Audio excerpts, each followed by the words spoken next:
And greetings. Welcome to everybody. And this is this monthly Zoom call of the Rocky Mount chapter of Saber, the Society for American Baseball Research.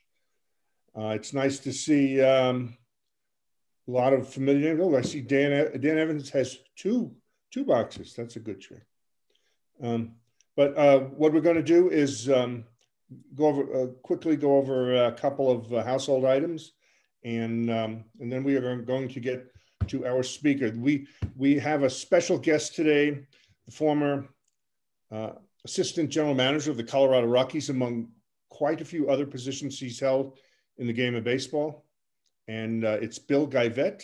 And he's not a first time with the Rocky Mount Saber. For those old timers who remember, we had Bill speak before, and we titled it Gaivo Fest. So consider this Gaivo Fest 2. So we'll get to Bill in a minute. Thank you again, Gaivo, for joining us today. Really appreciate it. It only took several conversations and some death threats, and he was on board like that. So, but in any event, the household items, we're kind of in midstream here with our prediction games. We now have 20 people signed up for predict the number of Rockies wins this year. And remember, this year we boosted the prize a little bit from Rocky Mountain Saber pencils up to a lot of hard cash. So don't forget to, it's $100 for each contest. Predict the number of Rockies wins we have here. And in the event that they don't play a 162, we will default to winning percentage to declare a winner. And the other contest we have is who's going to win the 2021 World Series. That's a separate contest, and you can enter either or both or whatever you like. There's no cost to enter as long as you are a member of this chapter in good standing. We will take your prediction. Okay. Now, we've already been asked, Robert Pyle already asked an interesting question about when we might be meeting again in person. As everybody knows, various things are beginning to open up. More and more Americans are being vaccinated a lot every day. So that's going to change the whole dynamic of this. But in the meantime, we just will sit and watch and take a look and consider what's going on. And of course, health and safety of our members is first and foremost. But on Thursday, Alex, the chapter secretary, and our vice president, Kurt Wells, and our treasurer, Bill Albaugh, will be gathering, and that will be one of the things we are going to discuss. Okay. Well, we're going to have Bill Geivett join us to talk about his, he has a book out, and I think we were able to get out a link to the website about his book. And I'll have Bill talk more about it, but I've had a chance to read the excerpts, and it looks like a pretty cool publication. So with that, let me tell you a little bit about Bill Geivett. Bill is a native of Sacramento, California, and he is also a proud gaucho. Did I pronounce that right? Right, you did. Proud, P-R-O-U-D. NCAA tournament basketball Thursday. Who are they playing? Creighton. Creighton. Oh, good luck with that. Okay. But Bill played college baseball at the University of California, Santa Barbara. And he then went on after his playing days to play briefly professionally. And Bill can, I'd like to hear exactly the details of that. And then Bill went into scouting and player development and the management side of baseball. And he has worked for He was with the Rockies for 14 years. He was with the Yankees and the Dodgers. Found this. And the California Angels, the Los Angeles Angels, the Anaheim Angels. No, I'm just kidding. He's with the Angels and the New York Yankees, the Montreal Expos, the Tampa Bay Devil Rays, the Los Angeles Dodgers, and of course the Colorado Rockies, where he was for 14 seasons. When I met and got to know Bill, and I consider Bill a good friend.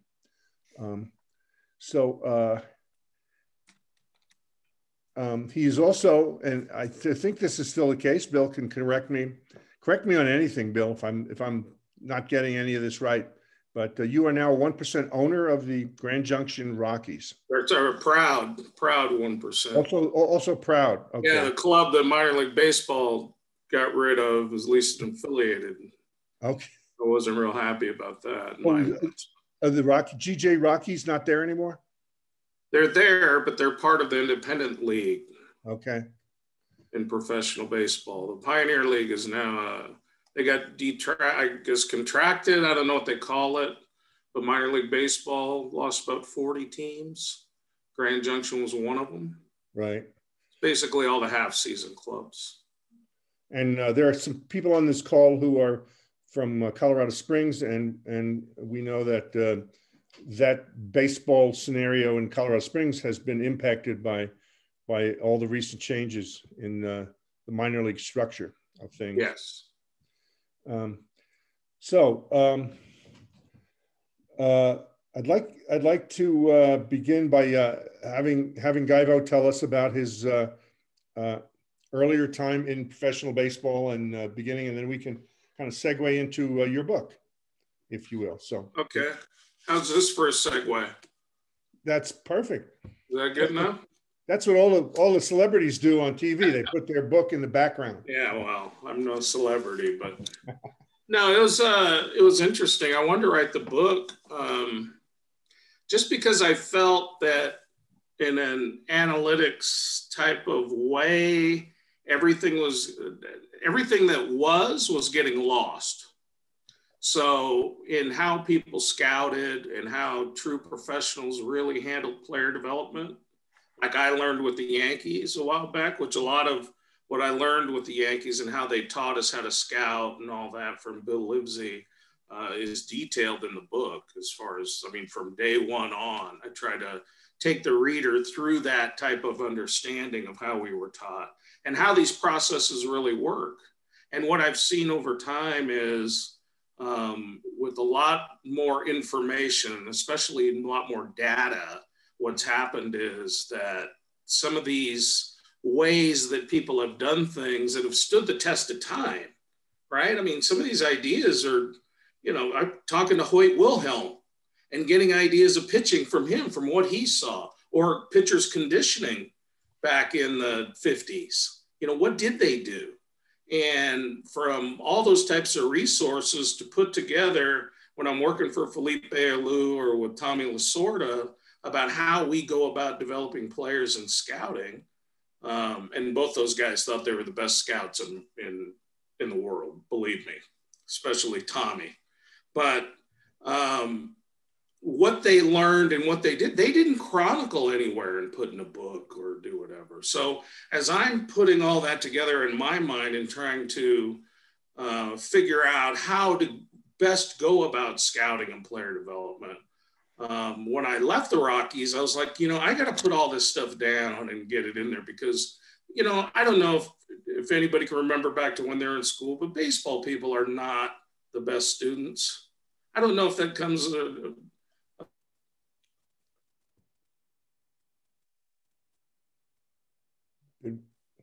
Did Bill freeze up there?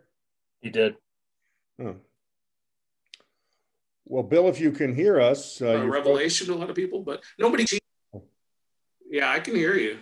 Can you hear me? You froze up there for about 10 seconds. So. Okay, but could you hear me speaking? Yeah. Now we can. Now we can. You couldn't hear me speaking? Right. Before? Right. So okay. If you go back up about 15 seconds for what you're saying. Where was I at? you were talking about Tommy Lasorda, and things need to be, nobody had Yeah. really Okay. documented. So, and that's what I tried to do, is really, in a way, pay homage to the people that taught me. So with Bill Livesey with the Yankees, who was the best in the business. And when I was with the Yankees, Bernie and Jeter and Pettit and Posada, those guys were all in the minor leagues. And from there, I went to Montreal, and I'm with Felipe Alou, who basically trained me. And when I was with Felipe, he wouldn't, anytime I was around, he would want me, in uniform, right next to him during the games in spring training, doing it. And what was going on is he was basically training me. So from that standpoint, I got to be with him every day. And every time I'd go into Montreal, he'd have in his locker, he had my uniform with Geivett on the back, but I never went I didn't feel it was appropriate for me to go in a major league game to go down there, because I wasn't one of the coaches or one of the, at least in the big leagues. I would throw batting practice, but I wouldn't do that. I'd say, no, Skip, these guys have worked long and hard to get to the big leagues, these coaches. That's their time. I'm not going in and stepping on their toes. And then from there, Tampa Bay is starting up, and they wanted me to come over with the Devil Rays, as we used to call them. They wanted me to help organize and put together their minor league structure and how they did stuff. And I did that before we had a major league club in Tampa. And then halfway through the year, the Dodgers are making a change. And I end up going over there and certainly meeting Tommy and all that before I go to the Rockies. But so those people are very, very influential into how I perceive things. And I learned from them, and I tried to, and so in my way, I put that all together and put in the book. And I tell stories about how I learned some of those things that impacted me from those people.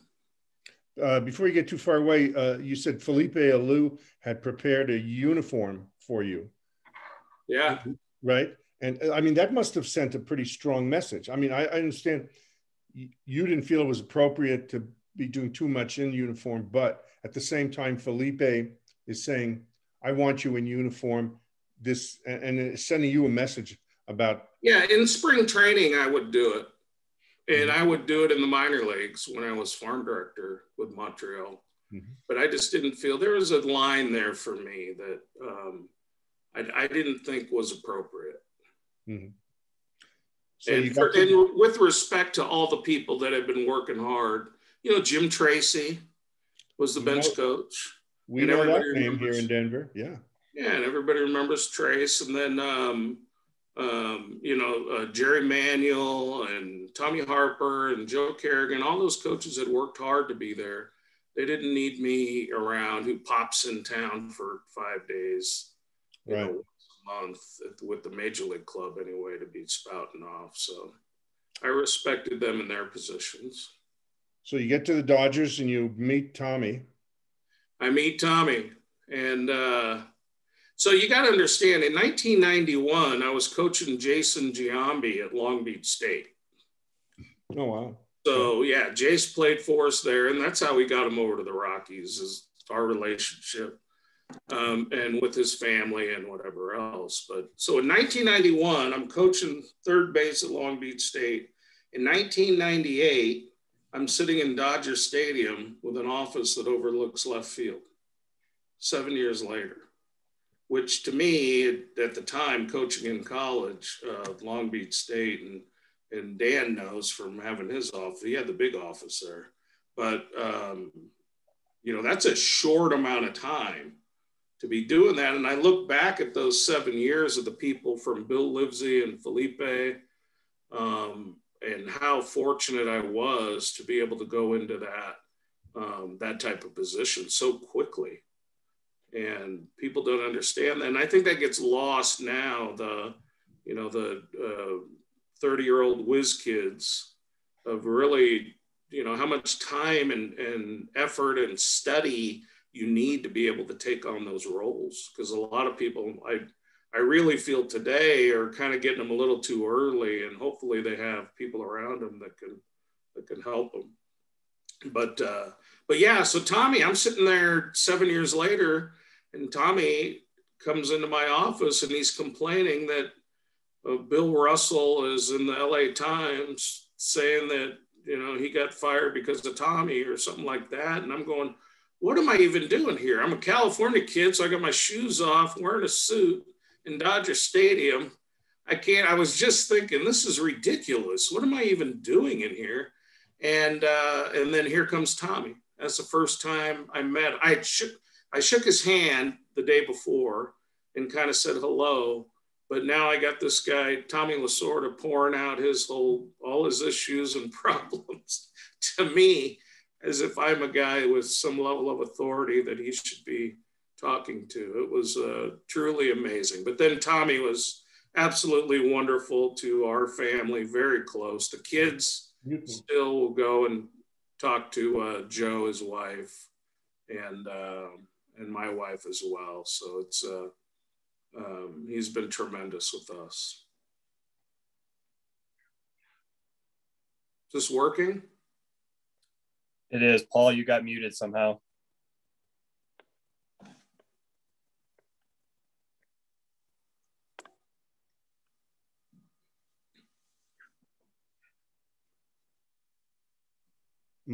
How's that? You're good. Okay.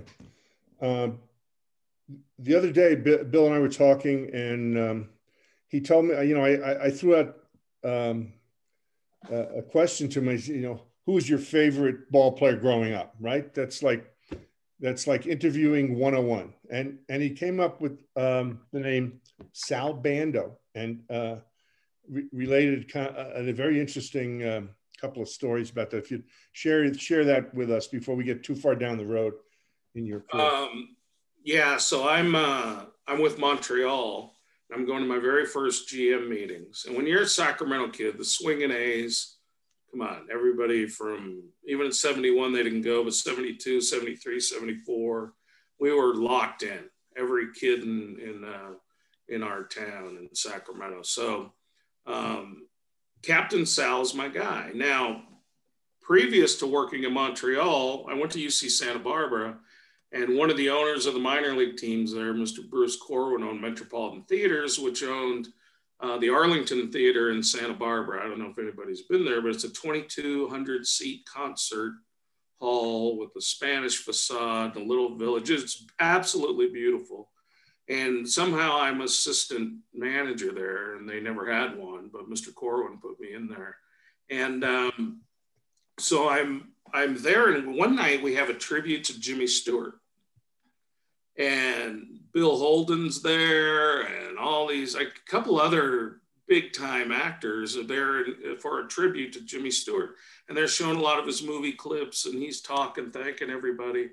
And I was like, wow, that's a big deal to, Jimmy Stewart and Bill Holden and all this, blah, blah, blah, blah, blah.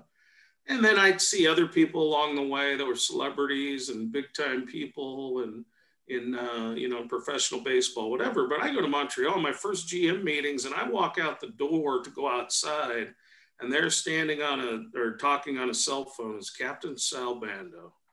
And I want to tell you what, that is the one time in my life that I was speechless. Anybody knows me, I'm never speechless. But that one, when I saw him, that was a whole different level. And I love, It's a Wonderful Life and all that stuff. But Jimmy Stewart is about the only one I could equate Captain Sal Bando. And really, to be honest, Mr. Stewart wasn't even close to Captain Sal. And that was the only time in my life that I was kind of starstruck, is seeing Captain Sal. And that might sound crazy to people that have, especially a guy that later ends up hanging around Dodger Stadium in Lasorda, and whether it's, you can only imagine all the people that I had. Don Rickles roasted me in my office one day, and I got all these actors and all these people. Tom Hanks was the boxes right next to ours when we used to watch a game, and nothing compared to Sal Bando, let me tell you. Very cool. So your time at the Dodgers ends, and you go. How did that go? You went from the Dodgers to the Rockies. Is that? Yeah, I with the Dodgers, I was with the end of Mr. O'Malley. So Peter O'Malley was there for about 6 months. and Fox came in, and I didn't enjoy it.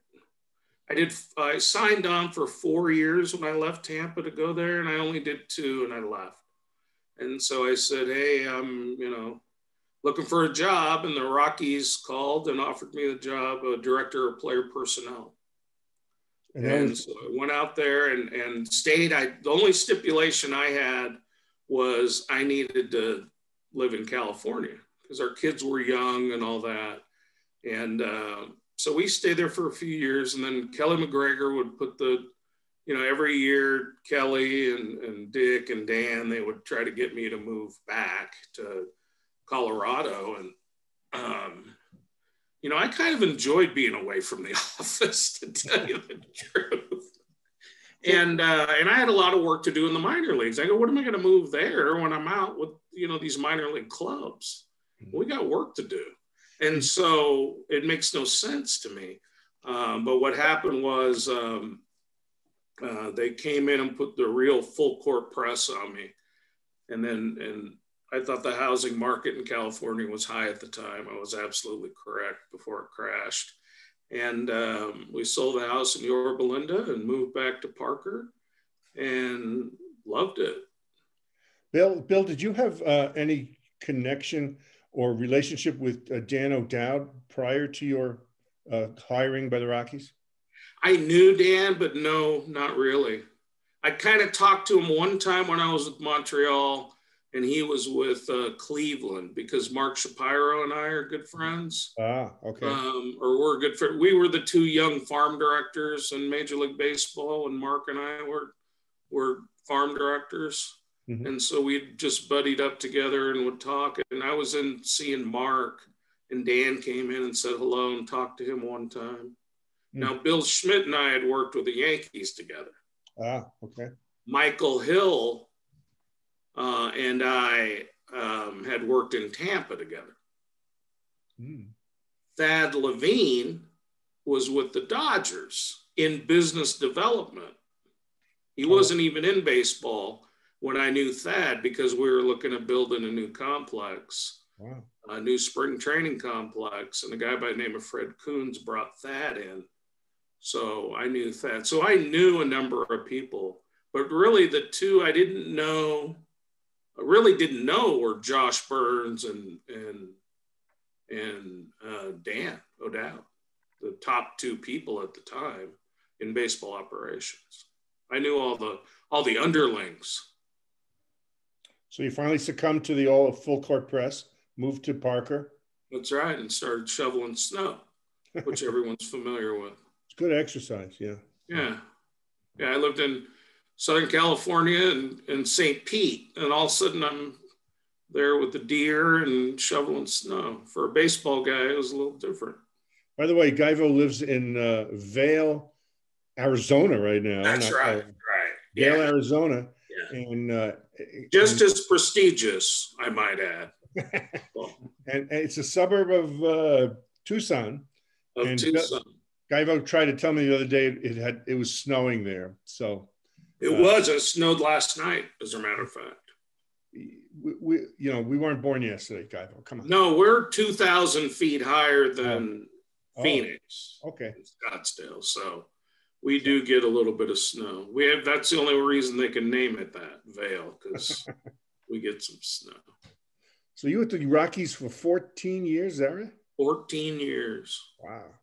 4 in California and then 10 back in Colorado. So saw a lot. I remember the first day in the office after the full court press situation. I'm now there full time, living, got a house, and we're living there. And I walk into the office, and I'm sorry, we're not back yet. This is my first day with the Rockies. We're still living in California. I'm getting older, Paul. I'm confusing the 2. Take your time. I had COVID, which that's what I tell my wife. Apparently and I'm serious, I did. And it was really bad, but I'm out of it now.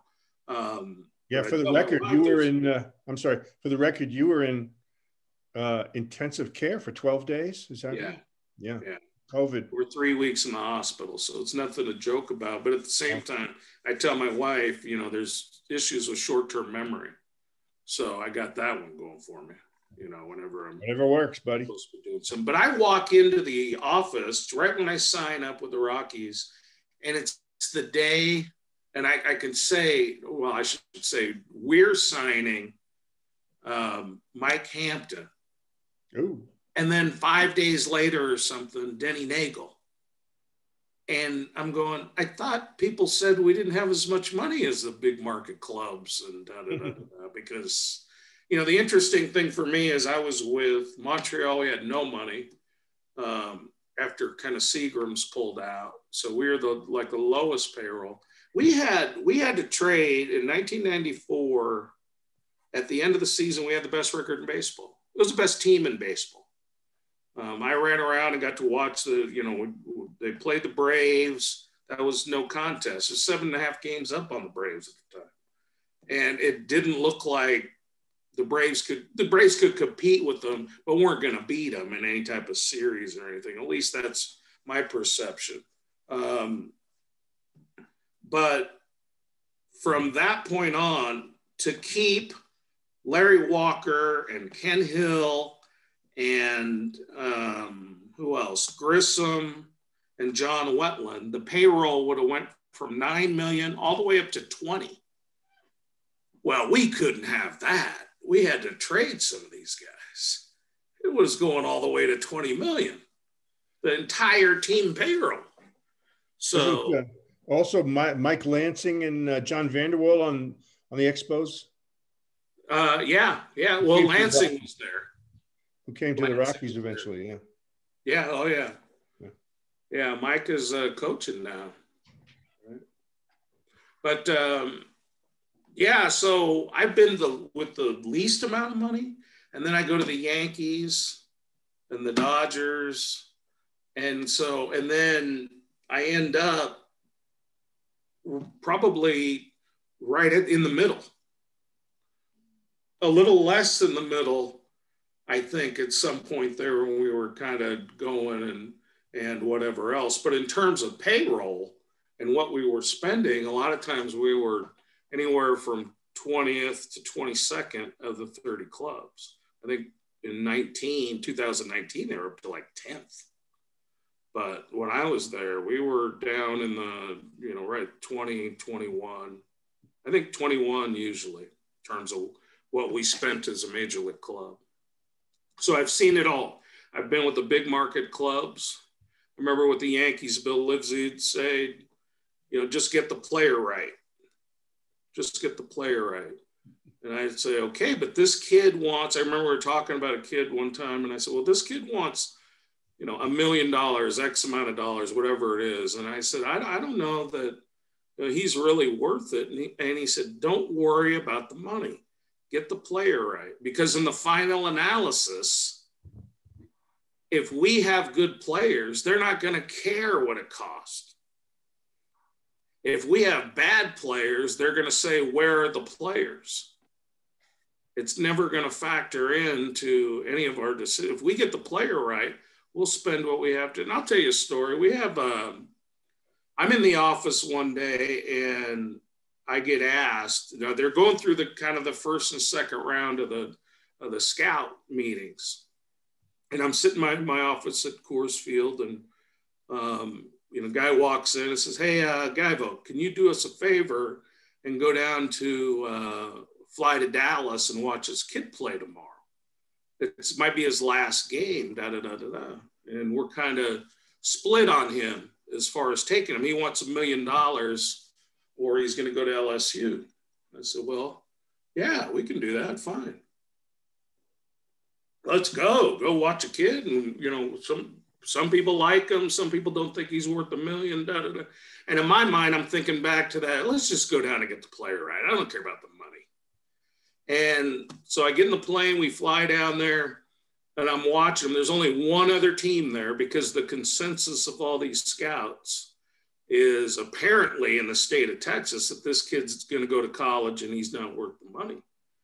And so we're watching him take batting practice and yeah, this kid, this is a power hitting shortstop. It was Trevor Story.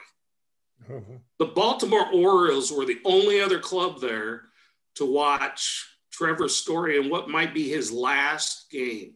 So you got a power hitting shortstop, maybe, one of the top two in the game right now. And I don't know that it's no different than Arenado. I was standing behind him when he's taking ground balls, and I'm watching him going, the question posed to me from Bill Schmidt was, we need to know this guy can play third. Gavin, can you go in and watch him? And because a lot of clubs are going to make him a catcher. Wow. They wanted to take him a little bit later. We had to take him in the second round to get him. But I'm standing behind him, and I see what they saw in Nolan as a kid. He could have been in better condition and whatever. He was just a baseball player.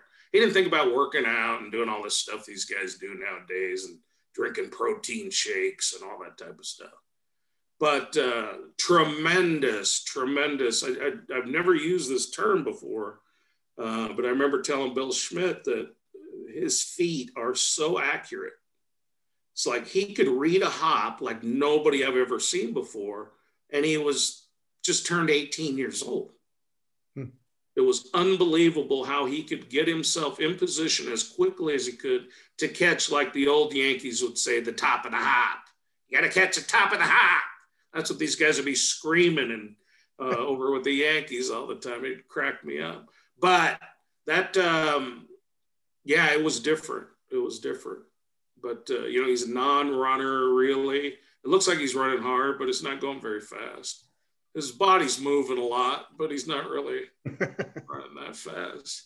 So I saw what I could see, I could understand it, but at the same time, and that was when we were probably one of the few clubs, and certainly the one that believed in him the most, to take him in the draft when we did. Nobody else did. But to believe in him as an infielder, as a really and nobody knew he was going to win all these Gold Gloves. I mean, come on. But at the same time, to know that he could play third base and have confidence in that, we were one of the very few clubs that thought that. When you took Story in the second round, who did you take in the first round? He was a sandwich pick. I think that year it was Anderson. Okay. The left-hander. Oh, Brett I believe Anderson. that's the same year. Okay. And that's the thing. That's where he was an interesting one, because you had Anderson up there. And I believe this is the same year, Paul. So if I'm wrong, I've taken so much heat over the past. It doesn't matter. No, man, you had COVID. It's okay. Keep on firing at me. Yeah, I had COVID. That's right. That's right. I just looked it up, Bill, and you are correct. It was Tyler Anderson, the 20th pick. There you go. Well, here's the question I posed to our scouts. It's that Tyler Anderson was going to pitch in the big leagues. No question about it. And I went over, saw him. We saw him over at Cal Berkeley, and he pitched against the California Golden Bears, which I did not attend. And they're still mad at me. And then from there, went up north and saw a left-handed kid out of Seattle by the name of Blake Snell. Some familiar name, yeah. Okay. Yeah, so here's the question. You always talk about the risk reward, right? They talk about a lot in golf, going for the par five. You may hit the green, you may hit it in the water. This is the interesting thing about it in that circumstance. Depending on where you're at, no right or wrong, because everybody's situation is different. And you got to make the best decision for your ball club at the time.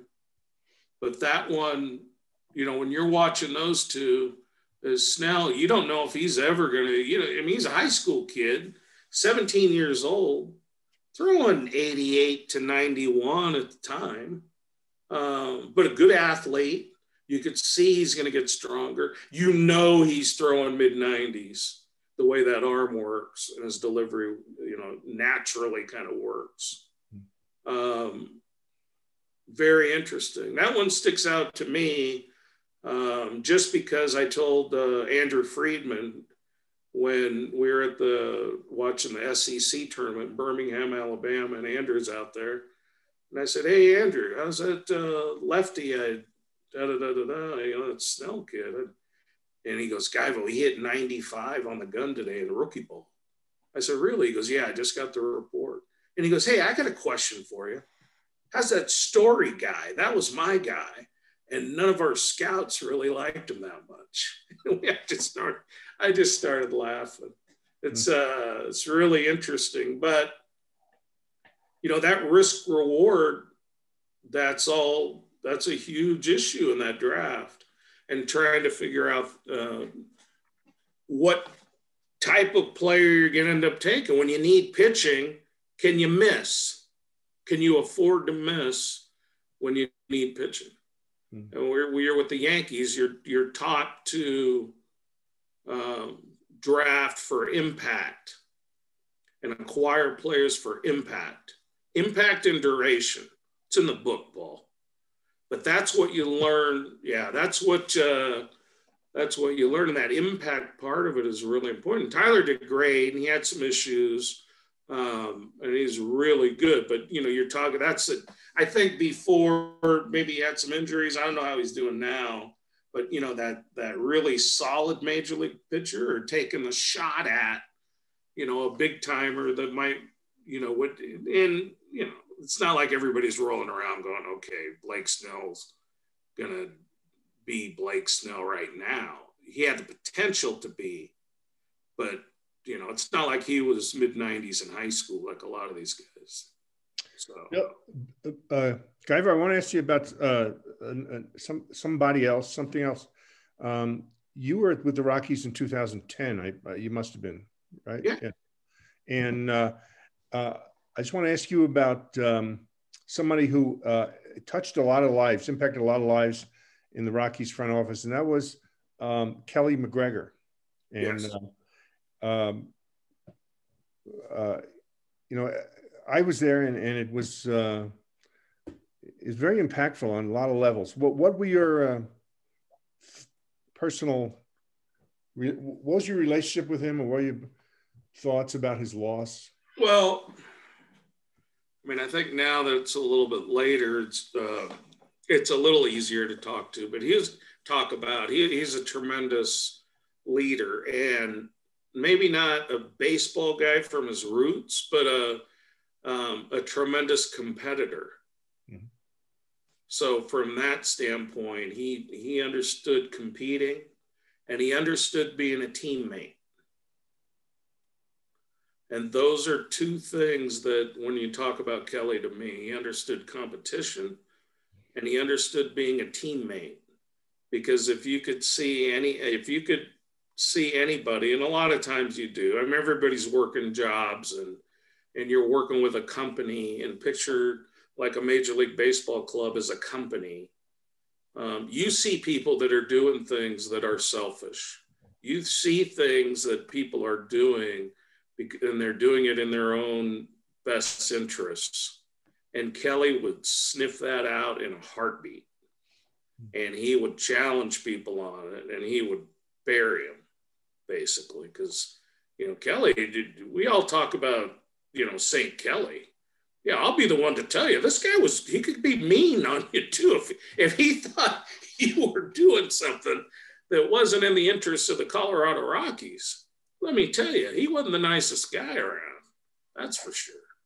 And that's what I trusted and wanted to see, really, was that. And he was always there to make sure that people were doing what they should be doing. In the aftermath of his passing, there was much talk about who would replace him as president of the ball club. And there was a lot of speculation. And eventually the Rockies did not replace him per se, in terms of someone who's overseeing the entire ball club, both spheres of the ball club, business side, baseball side.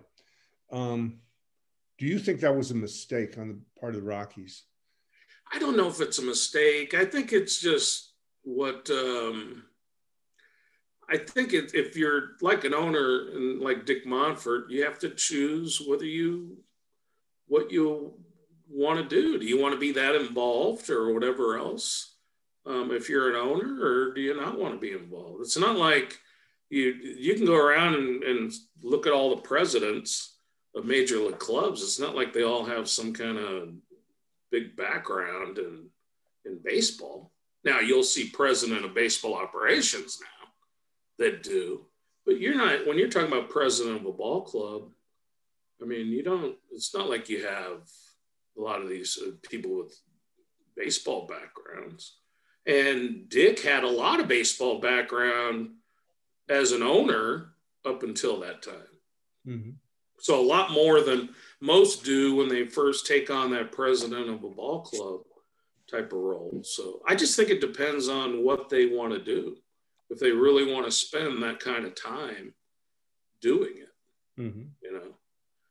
But you're talking about that decision, that specific decision. That part of it's not a mistake. Now, what happens after, you could view each individual decision or whatever as mistakes. I mean, we've all made them. We've all been involved in them. But to say that decision to not replace Kelly, I think Kelly was a huge loss. Could there be anybody for the people around, Paul? And I'll turn this around and ask you, do you think anybody could replace Kelly as much as we love that guy? In some sense, no. I knew Kelly very well for 15 years. And as you say, he was not a baseball guy to begin with, per se. But because of his athletic background, he was gaining on it pretty fast. He was understanding. One time he described to me the difference between getting ready for one game in a week in football and building up to it versus in baseball, keeping much more even keel, because you got to play every day. And no matter what happens the previous day, you got to get ready for the next day's game. And that sensibility was, Kelly was, thanks to he's a remarkably intelligent guy.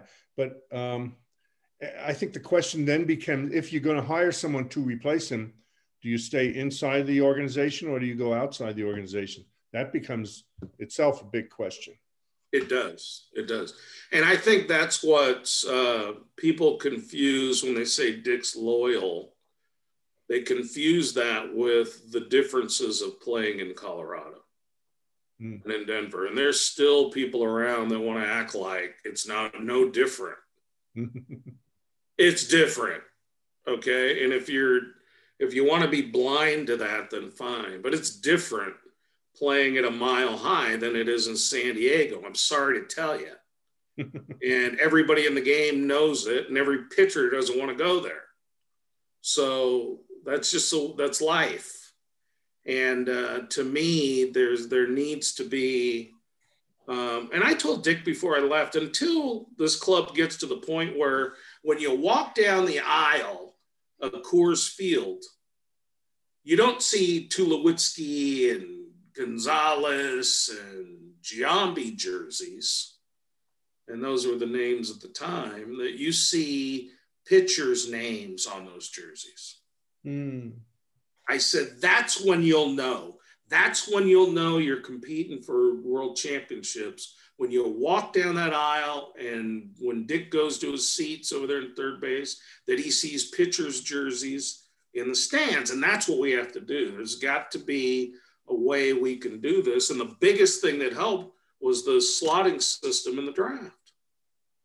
Because now the scouting department can actually acquire, and the organization can acquire the best pitchers. That's how you got, after that flip, that's how you got Gray and Freeland. Because now the big market clubs that picked 28th in the draft could not tell a kid, hey, tell all these clubs you don't want to sign with them because we're going to give you $5 million at 28.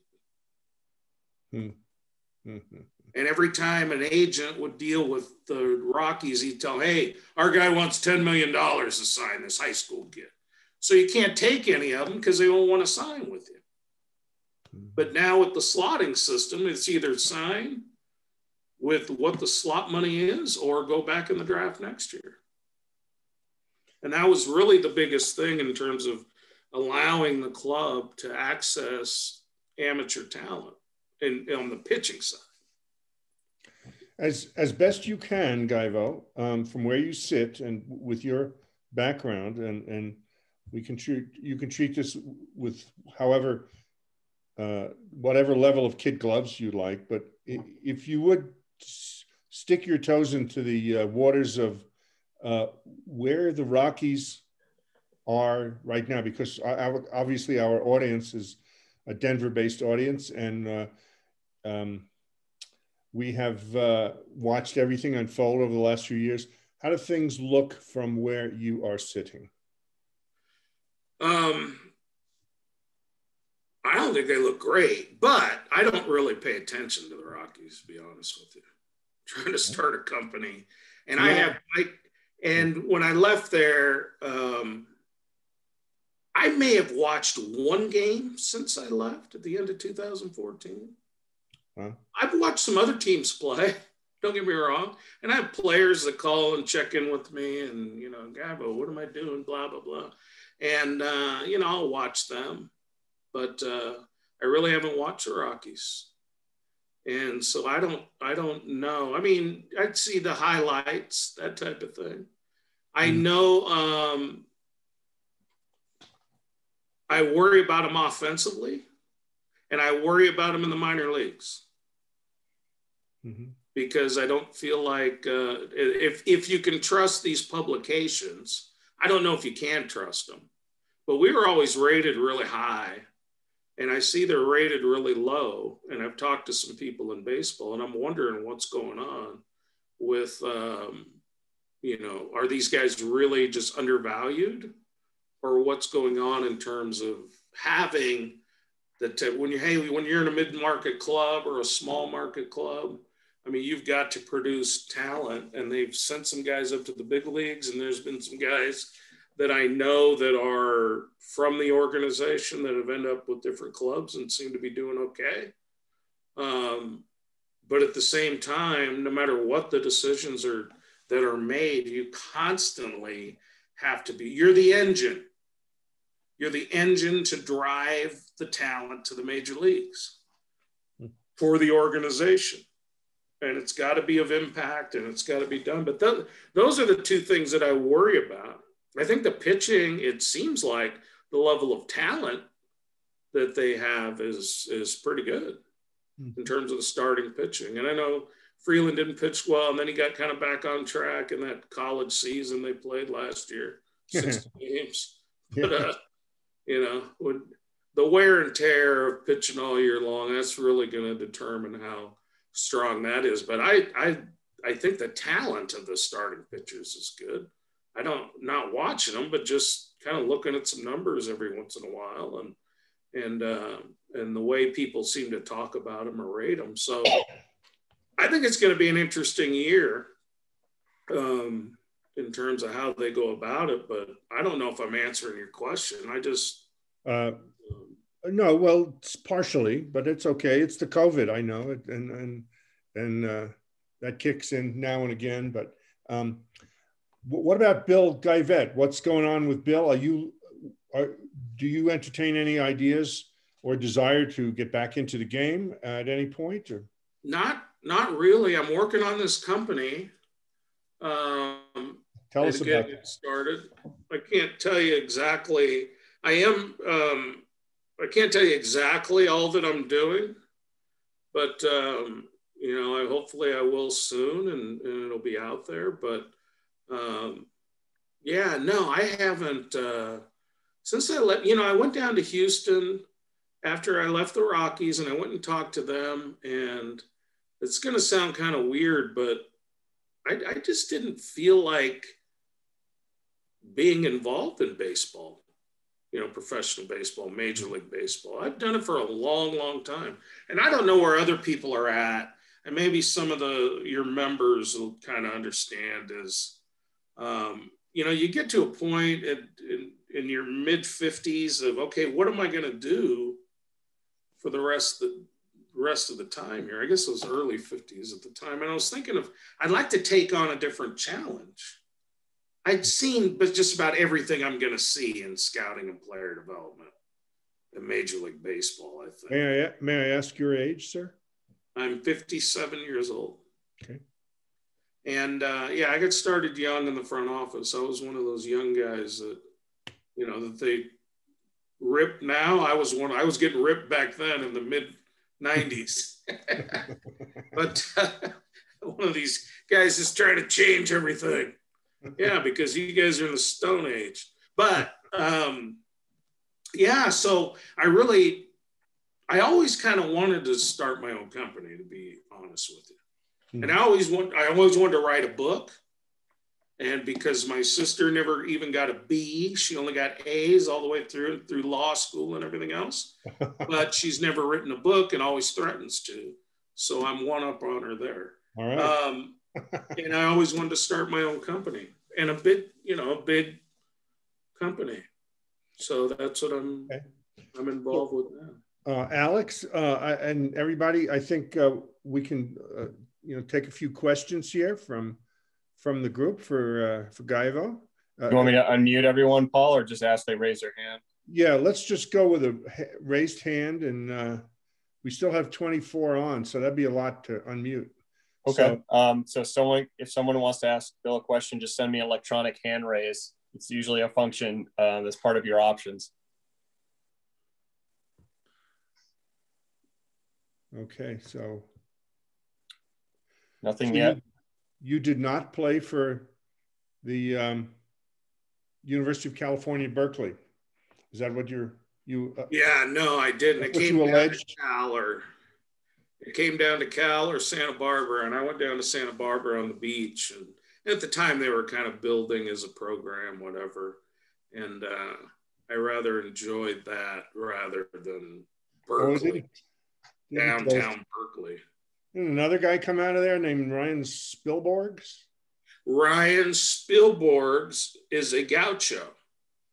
A proud gaucho. A proud gaucho. You bet he is. He is a gaucho. Paul, we have a question from Michael Faber. Okay, here we go. Geivett, you're on, buddy. Yep. Hey, Bill. First of all, I have 2 books under my belt. My sister graduated summa cum laude from Harvard Law, so I'm with you, man. Yeah, no kidding. She got the looks and the smarts. I grew up in an international league city in Rochester, right? And it just breaks my heart to see what's happening to the minors over the last year or so. Yeah, I wonder what your take is on that and what player development looks like going forward. Well, I worry about it, and I worry about it because, and I don't understand it. I don't understand any healthy industry is usually or typically looking to expand. Or if you have a healthy company, you're looking to expand. You're not looking to contract. And what I worry about just from a Major League Baseball standpoint, that the kid in Butte, Montana, that doesn't become a baseball kid and ends up fly fishing and doing whatever because there's no Butte, whatever they call them up there anymore, or Missoula or whatever else. He doesn't have to play in the big leagues to appreciate baseball and to be a future customer of when he moves to Denver because he took some big job and he can buy season tickets, or he can make decisions as an executive that we want to sponsor or be a sponsor of the Rockies. That's what I don't understand how this contraction, is that Rochester? Yep, that's old Silver Stadium. We played them 96 International League. Yeah. It was 95 we won the championship in Montreal. But in any case, I don't understand that. And then I'm looking now and trying to reconcile, okay, they're going to play in college. There's limited amount of baseball scholarships. Then we're going to limit how many people are in the draft. And then I just don't, people think that baseball organizations and clubs are smart, that scouts can go out and be accurate. they're relatively accurate. They're reasonably accurate, but they're not 100% accurate. And so that kid that gets undrafted or whatever can find a way to the big leagues. And my question is, how much is a major league player worth today? In this era of giving people $40 million a year, and in most cases, $10 to $15 million a year for some type of free agent, what truly is a young, first time up rookie major league player worth to the organization? It's in the millions, and you have control of them for 3 years. So at a very low salary, and you're telling me that those kids, that there's plenty of undrafted, there's plenty of lower round drafts, there's plenty of whatever, but when you start shrinking the applicant pool of what you can bring up to the major league level, when you shrink that down, you are maximizing your mistakes. Because the great thing that we've had in baseball and in player development, hey, Branch Rickey and them had 20 clubs. And so when you start doing that, not only are you tearing at the infrastructure of your future fan base or, you know, the fabric of baseball in this country, the thing that they're doing is they're I think, going to make it so tough that kids aren't going to see the dream. When you don't have people around you in your neighborhood that have been through the dream, played in college, played there, and you can point to, I mean, in my high school is the Lee brothers and Bill McNulty and all these names that I grew up with listening to stories about they hit the ball, you know, what it was off the church. Come on, no human can hit a ball. That thing's like 1,000 feet away. But they would come up with these stories, and that's what you grew up with. And it gave you that thing, okay, one day I'm going to be able to hit the ball all the way to the church. But that type of thing is getting whittled down to when there's nobody around you that can play or that has done it, you start thinking you can't do it because it's too hard. Yeah. There's a lot of players that ended up there, even though it is hard.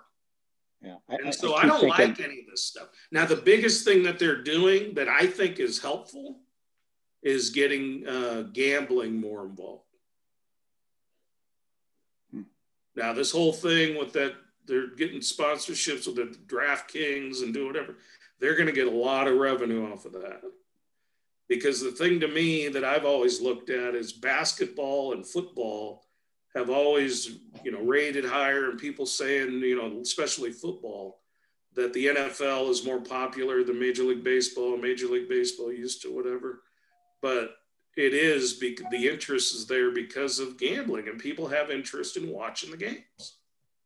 So this isn't a pure baseball type of view, but it's knowing a lot of knuckleheads and watching the internet and seeing even what's happened with PGA Tour and how much that gambling stuff has taken off and the interest in the PGA Tour has taken off. I think that's something that Major League Baseball is doing that's going to end up being positive in terms of revenue. The other stuff is not positive in terms of the fabric of the game in this country and driving player development and the best players you can attract. Plus, it kills the dreams of kids. Michael, did you have another question or follow-up? Michael Faber? He's back on mute. I guess not. But we do have a question from Dave Barry. Okay, here we go. There we go. I got it. You got it? Yeah, I got you. Yeah, okay. Bill, congratulations on the book. I just finished reading it last night and thought it was outstanding. It's just a great overview of the DNA of a scout and what goes into it and how to interview if you want a job in baseball and the like. But I really thoroughly enjoyed it. The question for you is how, in your opinion, you seem to be more of an old school scout. And this was prior to analytics plan and having an impact in the game today. What's your thoughts on today's scouting versus when you started, and even perhaps going back in terms of when Tommy Lasorda was a scout? Yeah, I don't know that I am. I think I'm kind of in the middle. I can tell you a story in I think it's in the book, unless that's part of what got taken out. I think it was 1993, Bill James came up with runs created. And we were doing that formula when I was scouting for the Yankees for every player in the California League, single A. And so I've always been one to want new information and analytics when applicable and when it's appropriate, and not just throwing theories out there and then acting as if players are some type of lab rats to test your theories and try to do. And most of here's what I see in terms of the analytics, and it's starting to swing back, is that old school baseball guys have kept analytics out of the game for a long time. They've fought and kicked and screamed, and old scouts, old school scouts, because it doesn't matter their age. There's some young scouts out there right now that hate all this analytics stuff. So it's not an age issue. It's just your perception. And I think what's gone on is that the old school baseball guys kept it out, and tried to keep it out. And then once the dam kind of broke, it just flooded the entire landscape because people had just been suppressed it for so long when you had information that could be of help. And a lot of clubs were actually using bits and pieces and things like that, but not that open use of analytics the way it is today. What I'll say is, though, I think the pendulum is kind of swinging back a little bit, and swinging back in a way that it should have been done in the first place. To me, the only way to make good decisions, to me, is when you're working in baseball. You can picture, say you're a farm director, and I used to try to use this example all the time. If I'm talking to the medical personnel, I want the medical opinion. If I'm talking to the pitching coach, I want the pitching coach to give his opinion. If I'm talking to the scout, I want the scout to give his opinion. And if I'm talking to, I'll add this, the analytics guy, I want the analytics opinion. But I don't want the analytics guy trying to act like a scout. And I don't want the scout trying to act like a pitching coach and tell me what he thinks about his delivery. We got the pitching coach right here to tell us. And then I don't want the, these things to intermingle. And what was happening when analytics first started being more mainstream, people thought that they could go hire some young kid with a calculator and a protractor and send him out to a baseball field, and he's going to be able to learn how to scout. And that's not the way it worked out. They can't scout. There are scouts that know how to scout. That's what they do. Keep it pure. I want to hear a pure scouting opinion. I want to hear a pure medical opinion. And I want to hear a pure analytics opinion. That's how you make decisions when you're the guy that's got to make them. You don't want people intermingling all their whatever, because you know what? The scout is no good at being an analytics guy, and he's no good at being a pitching coach half the time. Some of them are. But that's what I see. So now I've seen it come where I've talked to a couple of scouts I'd say a couple months ago, and they both told me, there's at least 2 clubs I know that have told their scouts, look, we just want you to scout. We don't want you to think about all this other stuff. We got guys that can do that. We just want you to scout like you've been scouting. And they're veteran scouts. And I told them, that's perfect. That's what they should be doing with you guys. Not trying to make you understand analytics. I agree. Thank you. Alex, what do we got? No one has raised their hand, but we have something in the chat. Mike Faber just saying thanks for everything. He's got to run. So nothing right now, Paul. Okay. Oh, wait a minute. Hold on. We have a question from Chris Moyer. Breaking news. Chris Moyer, where are you? Okay. All right. I just recently read a story, Bill, about from Bob Nightingale about 20% of the professional scouts being laid off recently because of the COVID situation. Do you see a situation where teams will probably start hiring more people, more scouts down the road in the next couple of years? And do you think this might be like a situation where these new independent league teams or summer college league teams might be looking at gaining more scouts to develop their programs? Thanks, Chris. I don't think the independent clubs are set up to be handling. They'll have somebody who's in position to acquire players, but I don't think they're going to have a network of scouts. They may have one scout that works for them. They just financially can't do it. Okay. I think with the major league clubs, there's two ways to look at the downsizing. And maybe I'm just a little half suspicious of this because it involves veteran scouts and I get upset when that type of stuff happens. But I think what you have is clubs that, because there's been a tremendous loss of revenue in the game and people don't understand that, but you're talking, I mean, some estimates between clubs have lost after last season at the end of the fiscal year of last year. I mean, almost 50% in terms of revenue. And so if you're talking about bringing in, for bigger market clubs, it's a lot, but at the same time, they make a lot. And some of the smaller market clubs that are really dependent on how many people walk through the turnstiles, and they're really dependent on who shows up to the game for their revenue, it makes it really, really difficult. So I think some of the downsizing is financial. I think at some point when the game normalizes, they'll be hiring back. But I also think that some clubs are using this opportunity to kind of reshuffle their staff. And maybe that's just me, but I look at some of these things and some of the people involved and I go, that's just kind of a reshuffling of what they want to do under the guise of this whole COVID and whatever else. That's the way I see it. I could be wrong, but,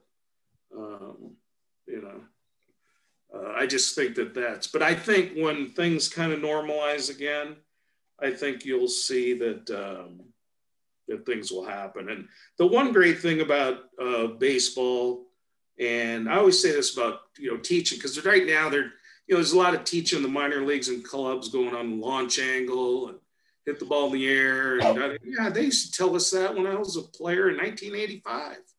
Rick Down, who was a coach with the guys, coach of the Yankees, whatever, he was our hitting coordinator. And the first meeting he had with us when we came from college baseball was, you got to hit the ball on the ground. You got to get the ball at least to the grass, and you got to hit the ball in the air if you want to play in the big leagues.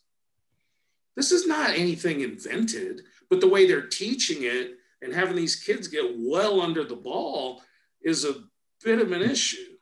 But the great thing about baseball is you get to go on the field and actually take it into action.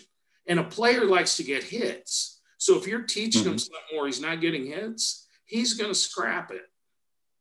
And he's going to go into what helps him get hits. So the game is the true judge of what you're doing. And I think at the same time, there's a lot of, whether it's analytics and things going into decision-making and where scouts are getting pushed to the side, well, there's going to be a lot of mistakes made when you do that. And so the game will normalize again by bringing, these scouts back into what they're supposed to be doing and what their true calling is and what they're expert at is being able to watch players and figure out if they're good or not and of what impact they'll be when they're with you. Also, more of a historical question.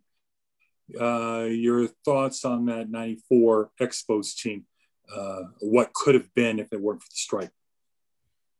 Just the team itself, in the clubhouse and everything, very close-knit group. When I first walked into the clubhouse and I looked around, in fact, I was there to meet with Felipe, and I looked around and I go, where's the varsity?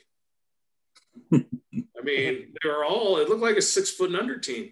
But the thing they could do is they could really, I mean, except for Larry, but they were athletic and they were a tremendous speed team. And not everybody was an, Otis Nixon or anything, but they all could run. I mean, even Sean Berry could run playing third base. Now, Darren Fletcher brought the curve down a little bit. But I'm going to tell you right now, they were athletic. I mean, Moises and Grissom and Lansing and all those guys and Larry. I mean, it was phenomenal to watch. But the big thing about them that I use, especially in today's world, no left-hander in the bullpen. So you had Tim Scott, Mel Rojas, and Wetland. And Wetland was probably the worst at it. They could all get out left-handers. And they threw, those are back in the days of a real radar gun, And those guys were throwing 95 miles an hour on a ray gun, which is basically, you're just saying we have 3 guys that throw 100 that are coming out late in the game. And it doesn't matter right or left because Timmy Scott would throw his forkball and Mel had a split as well. That's you're going back into the era where people still had split finger fastballs and forkballs and whatever, where the ball would really go down. So it was basically their big time changeup. And, but they were, Hey, they asked me one time, we were in Pittsburgh right before the strike. We want you to watch, and none of us thought that there was going to be a strike, by the way. And we're in Pittsburgh, and then we want you to watch this left-hander, Kirk Reeder, to figure out if he should be in the rotation or should we go get a guy before the playoffs or do whatever. Like the fifth starter didn't pitch anyway in the playoffs. So I don't understand I'm back there, and I'm watching him throw, and he's, feathering it up there at 88 and turning it over, changing speeds. It's, late in the game, it's 85. And I look down at his numbers and he's like, he's 10-4 with a 2.9 ERA or whatever he had at the time. And I'm going, what are we even talking about? I mean, this guy's legit, but he was a kid or just, not a lot of experience at the big league level. But it was amazing how your standards change when you're picking on the fifth starter who's 10-4 or whatever it was at the time. When you're going that good, and that was a really good club and fun to watch. And they all could hit, no big holes. They wouldn't strike out. I don't remember any big strikeout guys or anything, but they could hit and then they could run. Once they got on base, good things were going to happen. Bill, would you, sorry to cut in here on Chris, but would you agree, and it seems like it was almost a consensus that the strike happening at Montreal, when Montreal had such a great team, hastened their departure to Washington, because here the Montreal fans, the Canadian fans were, sky high on that great team, and the rug got pulled out from under them, and they never got back up there, and eventually the fan base, became disillusioned, and they left town. I think so. It was just more financial backing, really, to me, of the club. And at the time, I think even the city of Montreal was going through we're French, Canadian, some of it I don't understand all the way, but they were, you had to speak French, you had to do whatever. Baseball's kind of in some circles in Montreal. Not that I'm an expert at it, but I kind of remember back that, baseball's more an English-speaking American sport type of thing. I mean, I'm telling you, that's the way it was kind of, there was some of that going on in Quebec. And yeah, it was different. It's just the whole timing of it. They when Dabrowski had left, they kind of, I don't want to say defunded, but really took a lot of the expenses down, which kind of, hurt the organization. Not that it did to the 94 team, but I think that was kind of public, and that they were kind of doing that. Then the big part of it was when we traded those players at the end of 94. I think that's what hurt in the true baseball people in Montreal, all those players are the best team in baseball, and now you're getting rid of all the best players. And that's going to be a constant in professional sports. Sure. Alex, how are we doing on questions here? We have one from Fran Frazier, but I think she dropped off, maybe had to go. So, but no one else yet anymore. So, okay. Well, I think this will be good. Paul, actually, I've got another one. I'm so sorry. Go ahead. No problem. Bill, can you explain how you worked the minor league system when you were working with the minor league system in the Rockies? We were like coordinating with your scouts and your coaches and stuff like that during the different levels and try and get player assessments and pitcher assessments as the season progressed. Yeah, I mean, hey, it's all in the book, Chris. But okay, well, I mean, I've not that far yet in the book, but yeah. But I'll just tell you, Felipe, Bill, hold the book up. Hold the book up, Bill. Yeah, that's fine to hold the book up. Yeah. I got my copy too. Do you want to work in baseball? Oh yeah, nice. Thanks. No, Felipe and Lou and I used to have this debate, and then he kind of changed because a lot of people at the big league level at the time is so we teach you in the minor leagues what you're supposed to do at the big league level, and then when you get here, then you know what to do. Sounds in theory pretty good. The problem is if the big league club doesn't stick to those standards, it filters down where everybody knows and all the kids know that they don't ask you to do that at the big league level.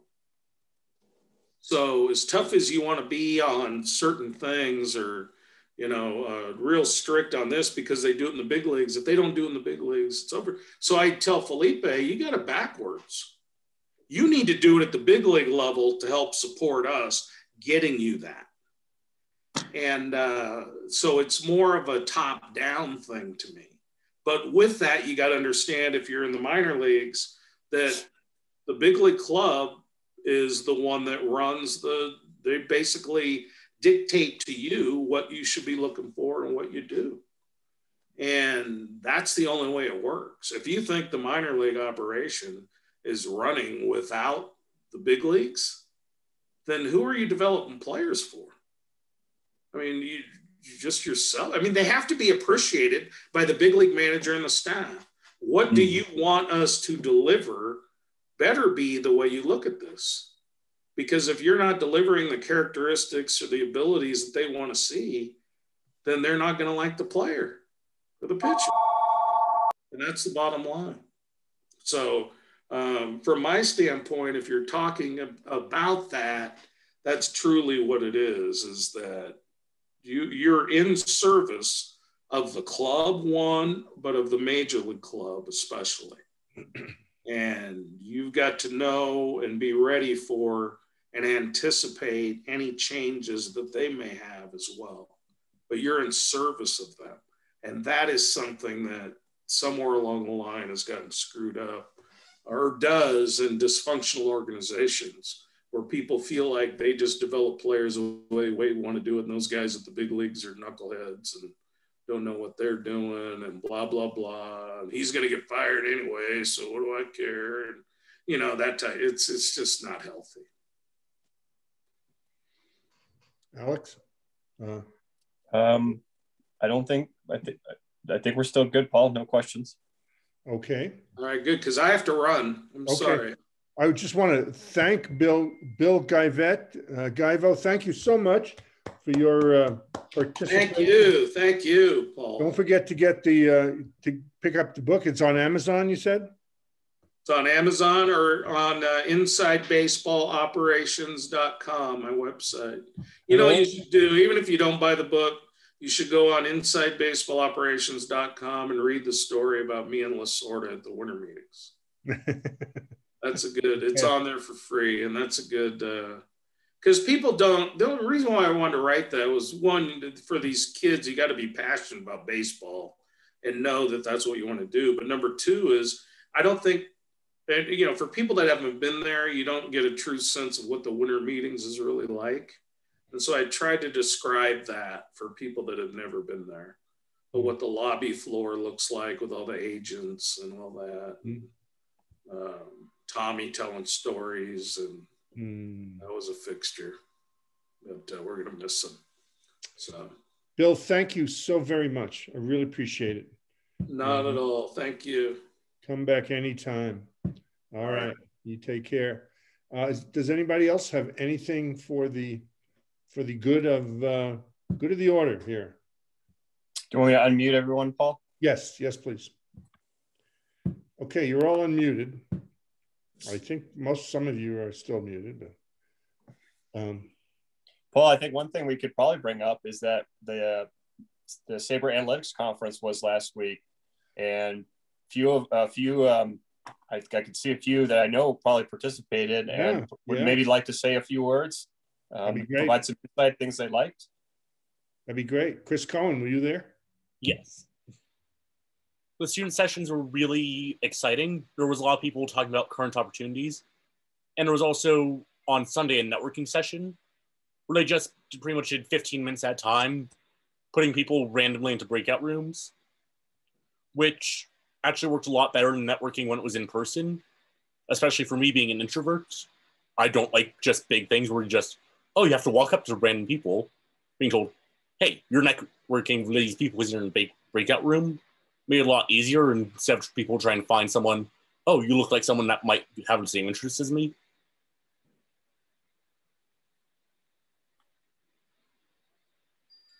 Very cool. Dan, do you have anything to add here?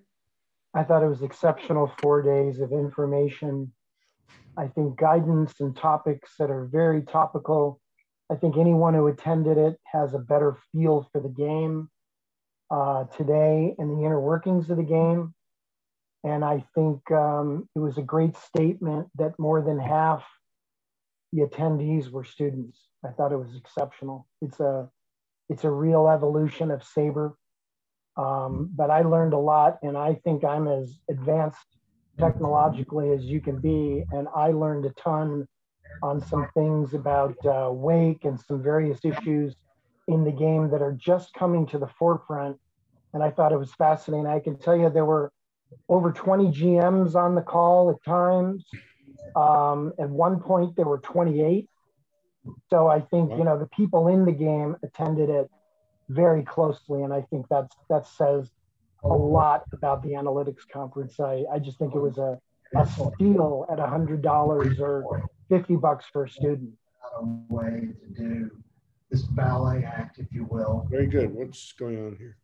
And so are speeding through space. Paul, why don't you mute Paul Ogle there? Okay. He's got some background sound there. Okay. Thank you, Dan. Anybody else was there? Paul, you'd be interested in this. Dan can correct me if I'm wrong, and Chris as well. But there's that Diamond Dollars case competition with student groups. The winner was from the University of Chicago, and the case study was about how can they make the grading of pitchers better? Like, how can the analysis of how a pitcher did better? Like, is there a way to improve it? And the winning case from the University of Chicago came up with a great analysis of altering the game score calculation. And you'll appreciate this. They used two teams to compare. One of them was the Colorado Rockies. And the Rockies game score improved dramatically in their new formula. I won't go into details because I want people to go check out the recording on the website when it comes out. But it was amazing how they came up with the calculation of game score using different factors, and that the Rockies, who traditionally, pitching-wise, historically have been always at the bottom tier for game scores because of Coors Field, their new formula brought them closer to the middle of the pack. So their reasoning was the Rockies are better pitchers, even though they pitch at Coors Field, based on their game score analysis. That is very interesting. Yes, that is. I don't know, Chris or Dan, if you want to add to that or correct me on something. I just thought that was very interesting.